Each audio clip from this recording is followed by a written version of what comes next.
ఈ వీడియోలో మనం ఒక ఇంట్రెస్టింగ్ యాక్టివిటీని చేద్దాం. నా దగ్గర చూడండి, ఒక ఖాళీ గాజు సీసా ఉంది. నేను దీని మూతికి ఒక బెలూన్ని గట్టిగా అమర్చాను.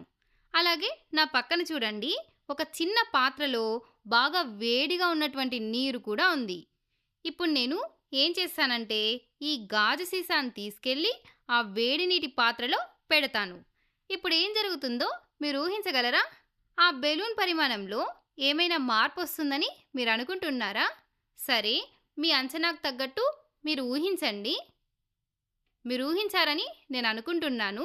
ఇప్పుడు అసలు ఏం జరుగుతుందో చూద్దాం. చూడండి, బెలూన్ నెమ్మదిగా ఉబ్బుతోంది. చూసారా? వావ్!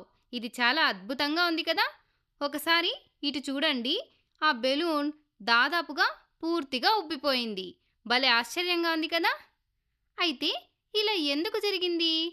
దీని వెనక ఉన్నటువంటి శాస్త్రీయ కారణమేంటో మీరు ఊహించగలరా?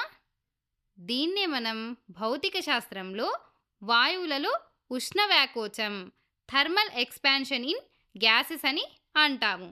దీని అర్థం ఏంటంటే, ఉష్ణం వల్ల గాలి వ్యాకోచిస్తుందన్నమాట. అందుకే కదా మనం ఆ సీసా కట్టినటువంటి బెలూన్ ఆ వేడి నీటి పాత్రలో పెట్టగానే వ్యాకోచించింది, అంటే ఉప్పింది. ఇక్కడ ఏం జరిగింది? సీసా లోపల ఉన్నటువంటి గాలి వేడి నీటి వల్ల వేడెక్కినప్పుడు అది వ్యాకోచించి ఈ బెలూన్ ఉబ్బేలాగా చేసింది.